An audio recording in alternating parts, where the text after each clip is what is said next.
Hello everyone, welcome to our channel. आज हम beast movie के बारे में बात करने वाले हैं। बीस्ट मूवी 2022 में रिलीज़ हुई Tamil language action comedy film है जिसे नेल्सन डायरेक्ट किए हैं। इसमें विजय, पूजा, योगी बाबू जैसे बहुत सारे लोगों ने एक्टिंग की है। इसका IMDb रेटिंग है 6.9 आउट ऑफ 10 और 80% गूगल यूजर्स ने इस फिल्म को लाइक किया है। तो चलिए शुरू करते हैं इस फिल्म को। फिल्म की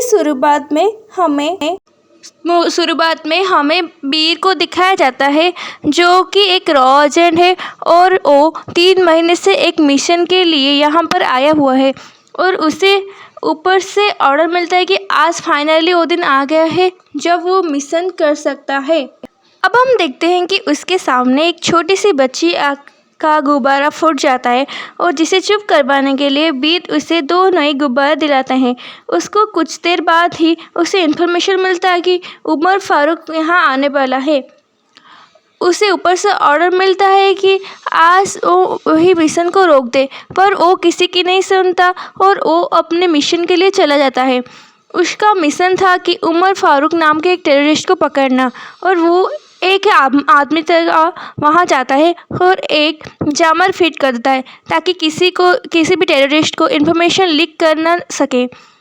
उन टेररिस्ट को शक भी नहीं होता है कि वीर एक आम आदमी नहीं, एक रॉ एजेंट है और देखते देखते वीर और टेररिस्ट को मार गिराता है और ये कन्फर्म करता है कि उमर फारूक उसी की सामने वाली बिल्डिंग में है। वो उसे टारगेट करता है और अपने सुपीरियर से पूछता है कि आसपास कोई सिविलियन है क्या। इंडियन गवर्नमेंट फारूक को जिंदा चाहते थे, ना कि मुर्दा। फिर भी वो वीरा को कहते हैं कि आसपास कोई जिंदा आदमी नहीं है और वो सही मौका पाकर फारूक को शूट कर सकता है। और उसी वक्त वो बच्ची की फैमिली वहाँ से गुजर रही होती है और वो छोटी बच्ची अपनी बैलून को लेने के लिए उसकी गाड़ी से निकलकर उस बिल्डिंग के पास आती है और उस वक्त फारूक अपनी गाड़ी में बैठने ही वाला होता है और भीड़ उसी वक्त उसकी गाड़ी को शूट कर देता है। पर इस हादसे में वो छोटी बच्ची मर जाती है। पर जब वीर को ये बात पता चलती है तो वो बहुत दुख होता है उसे और वो खुद को गिल्टी फील करने लगता है। पर इंडियन आर्मी फारूक को पकड़ लेती है। सीन चेंज होता है और हम देखते हैं कि 11 महीने बाद दिखाया जाता है जब वीर एक रॉ एजेंट नहीं था, उसने रॉ छोड़ दी थी और वो एक नॉर्मल सिविलियन की तरह लाइफ जी रहा था। वीर मेंटल ट्रॉमा से गुजर रहा होता है और इसीलिए वो एक साइकेट्रिस्ट को कंसल्ट कर रहा है और ये सब उसी हादसे के कारण हुआ था।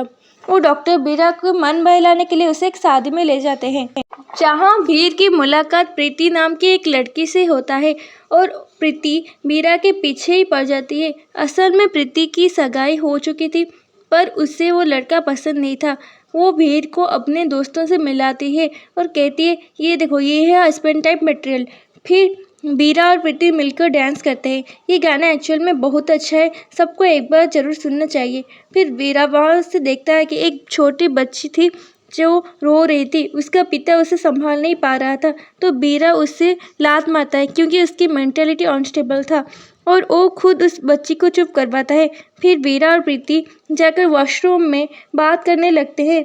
बातों ही बातों में प्रीति वीरा को फटाफट उसका बॉयफ्रेंड बनकर फिर शादी करने को कहती है क्योंकि वो उस लड़के से जान छुड़वाना चाहती थी। पर वीरा के पास अब कोई जॉब नहीं था तो प्रीति वीरा को अपनी ऑफिस ज्वाइन करने को कहती है। वीरा इससे सहमत होता है। प्रीति एक डोमिनेटिंग एंड सोल्जर्स कंपनी में काम करती थी। वहाँ का हेड एक बूढ़ा आदमी था जो कुछ बूढ़े आदमी लोगों को काम में रखा था और एक ATM 4 बार चोरी हो चुकी थी उस कंपनी से और वहाँ का सिक्योरिटी गार्ड इसी कंपनी का मेंबर था। प्रीति वीरा को अपने बॉस से मिलवाती है और उस बॉस उस पे काम पे रख देते हैं। दूसरी तरफ इंडियन मिनिस्ट्री में मीटिंग चल रहा था। आज रात एक टेररिस्ट अटैक होने वाला था पर पता नहीं था कि वो लोग कहाँ और किस तरह से अटैक करेंगे। वहाँ पर होम मिनिस्टर भी होते हैं और हमें पता चलता है कि होम मिनिस्टर टेररिस्ट से मिला हुआ है और वो PM बनना चाहता है। सीन चेंज होता है और हम दूसरी तरफ देखते हैं कि वीरा, प्रीति और उसका बॉस और एक आदमी मिलकर मॉल में जाते हैं जहां पर उनका एक डील साइन होने वाली थी।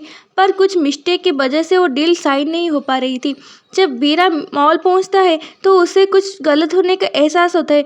वो देखता है कि वहाँ पर सिक्योरिटी गार्ड जो बाहर था वो वहाँ पे सो रहा होता है और वहाँ पे फ़ोन पर नेटवर्क नहीं आ रहा था, लिफ्ट काम नहीं कर रही थी और कुछ ही देर के बाद सब फ़ोन पे अपने आप स्विच ऑफ हो जाता है और नेटवर्क चला जाता है। हम देखते हैं कि प्रीति का फियांसे भी उसी मॉल में आया होता है और वो उसे पहचान लेता है, पर तभी सांता क्लॉज बने हुए एक इंसान गन चलाता है और उस जगह पर टेररिस्ट कब्जा कर लेते हैं और लोगों को हाईजैक करके उन्हें बंदी बना के रखते हैं। मॉल में एक बड़ा क्रिसमस ट्री होता है जहाँ पर वो लोग अपने हथियार छुपा के रखे थे।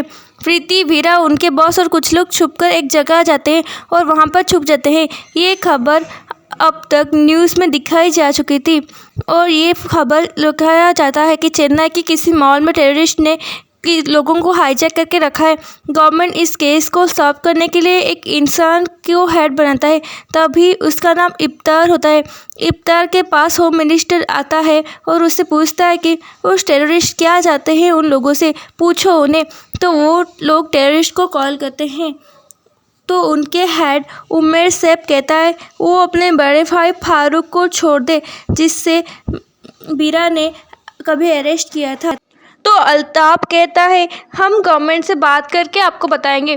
तभी अल्ताफ को पता चलता है कि भीड़ भी उसी मॉल में है और ये खबर उसी ने दी थी, तो वो उसे कांटेक्ट करने की कोशिश करता है। अल्ताफ उसे अपने हाई टेक्नोलॉजी गैजेट से यूज़ करके कॉल करता है और उसे मदद करने को कहता है, पर वीर उसे मना करता है ये कह के कि लोगों को बचाने की जिम्मेदारी तुम्हारी है, मेरी नहीं।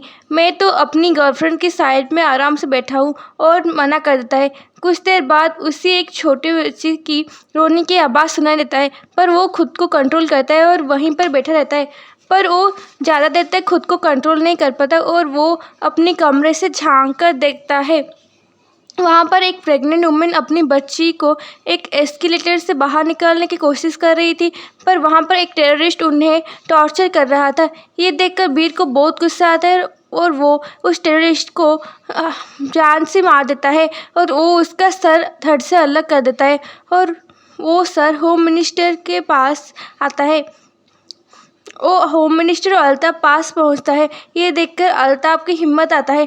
वहीं वीर और एक टेररिस्ट अपनी बातों में भला फुसलाकर उसे अपने साथ एक रूम में ले जाता है और उससे इन्फॉर्मेशन मांगते हैं, पर वो टेररिस्ट को कुछ भी नहीं पता था। वो तो बस पैसों के लिए उन्हें ज्वाइन किया था क्योंकि उसके बेटे के ऑपरेशन के लिए उसको बहुत पैसा चाहिए था। ये बात सुनकर वीरा अल्ताफ को कॉल करता है और वो वीडियो कॉल करके उसके बेटे को देखते हैं। वीरा उसे उनको सपोर्ट करने को कहता है और उनका साथ देने को कहता है। वो उसे कहीं छुपा कर रख देता है।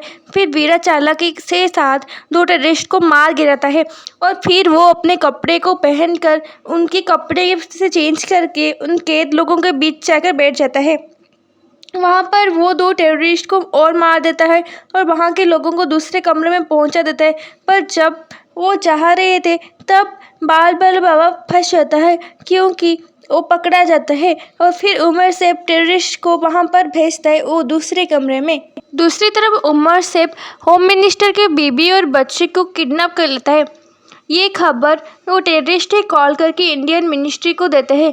जब ये खबर होम मिनिस्टर को पता चलता है तो वो सबके सामने अच्छे होने की एक्टिंग करने लगता है। वो मीडिया के सामने जाके ये कहता है कि मैं अपने लोगों को खुद के जान पर भी खेल कर बचाऊंगा।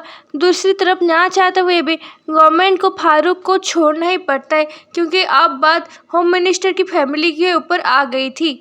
जब होम मिनिस्टर की बेटी और पत्नी को छोड़ा जाता है तब वीरा उन्हें बड़े चालाकी के साथ पकड़ लेता है और अपने साथ ले जाता है। फिर वो उमर सैफ को कॉल करके कहता है कि वो एक बंगाली है, वो बांग्लादेश से आया है। अगर फारूक को इंडियन गवर्नमेंट ने छोड़ेगा तो बांग्लादेश के ऊपर बहुत बुरा इफेक्ट पड़ेगा और उनके ऊपर खतरा मंडरा जाएगा और इसलिए फारूक को इंडिया से रिहा ना किया जाए और अगर वो ऐसा करते हैं तो मिनिस्टर की पत्नी और बेटी को मार देगा। उसकी बात को हर कोई डर जाता है और वो फारूक को छोड़ने का आइडिया कैंसिल करते हैं। जब ये बात उमर सैफ को पता चलता है तो वो भी बहुत गुस्से में तिलमिला जाता है। फारूक को भी ये बात सुनकर बहुत गुस्सा आता है क्योंकि वो जेल से निकल नहीं पा रहा था और कुछ ही कदम की दूरी पर था। फिर सब कुछ बर्बाद हो गया। उमर भी ये बात सुनकर चौंक जाता है। फिर वीरा को छोड़ने के लिए मना करा जाता है। फिर उमर सिर्फ खुद को एक आम आदमी जैसे कपड़े पहना कर तैयार करता है और उन लोगों के साथ जाकर बैठ जाता है। पर वहाँ पर बीरा का बॉस था जो कि बहुत बड़ा बेवकूफ़ था और वो सब कुछ सच सच उमर सेब को बता देता है और वो सब जानकर वो बीरा का प्लान भी जान जाता है।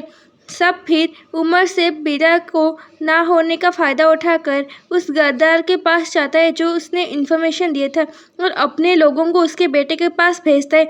वो लोग उनके बेटे को ऑक्सीजन मास्क निकाल देते हैं और वो तड़पने लगता है। वीरा अपने प्रॉमिस के मुताबिक इस बच्चे को बचाने के लिए अपने आप को सरेंडर कर देता है। दूसरी तरफ उमर सेब के लोग वीरा को बहुत मारते हैं। वहाँ पर होम मिनिस्टर की पत्नी और बेटी भी होते हैं। वीरा होम मिनिस्टर की बेटी को इशारा करता है। वो देखकर वो वीरा के लिए कुछ प्लान करती है। वो अपनी माँ की सनग्लासेस से ग्लास निकाल के उस कटी हुई ग्लास को वीरा की तरफ देती है ताकि वो उसकी रस्सी काट सके। इस बात तक टेररिस्ट को अटका के उनकी आइडेंटिटी को भटका के रखा जाता था। फिर वो टेररिस्ट को मार कर गिराता है। दूसरी तरफ उमर सेब होम मिनिस्टर को डांटता है कि इतने सालों की मेहनत तुम बर्बाद कर दोगे। एक बंदा आकर ये सब कर रहा है और तुम क्या उखाड़ रहे हो। दूसरी तरफ हमें दिखाया जाता है कि फारूक अपने देश वापस चला जाता है। इस तरह बीरा सारी होस्टेजेस को बाहर निकालता है और वो भी मॉल से बाहर निकलता है। फाइनली बीरा उमर सेब को भी मार गिराता है। दूसरे दिन ये खबर आती है कि न्यूज़ में ये अटैक के पीछे होम मिनिस्टर का हाथ था और उन्हें अरेस्ट किया गया है और सब बचाने वाले इंसान को कुछ भी अता पता नहीं, मतलब बीरा का कुछ भी अता पता नहीं है। अब फिल्म का सीन चेंज होता है और हम कुछ महीने बाद का टाइम देखते हैं जहाँ पे हमें पता चलता है कि खलील कुछ लोगों को साथ बात करते हुए दिखाई देता है और वहाँ पर वो उन्हें समझा रहा था कि बीरा यहाँ पर आ चुका है और अभी उन्हें हर हाल में उसे रोकना होगा। दूसरी तरफ हम देखते हैं कि बीरा वहाँ पर पहुँच चुका है और वो भेष बदल के एक मुस्लिम के रूप में वहाँ पर रहता है। उस तरफ फारूक सबको समझा रहा था अगर कोई इंसान उसे ढूंढ कर मार देगा, मतलब बीरा को मार देगा, तो उसे 10 करोड़ देगा। तभी वहाँ पर बीरा की एंट्री होती है और वहाँ पर वो फाइटिंग सीन दिखाया जाता है। ये आखिरी फाइटिंग सीन होता है। आखिरी में बीरा फारूक को अपने कब्जे में ले लेता है और सबके सामने उसे उठा के ले जाता है। आखिरी में बीरा फारूक को पकड़कर इंडिया लाता है और वो अपना देशभक्ति, देश के प्रति डेडिकेशन का प्रूफ देता है और फिल्म यहाँ पर ख़त्म हो जाती है। मुझे पर्सनली विजय जी का ये एक्टिंग बहुत अच्छा लगा, पर फिल्म का स्टोरी बहुत वीक है और ज़बरदस्ती खींच कर लंबा किया गया है और बहुत सारी स्टोरी सिंपल सी है।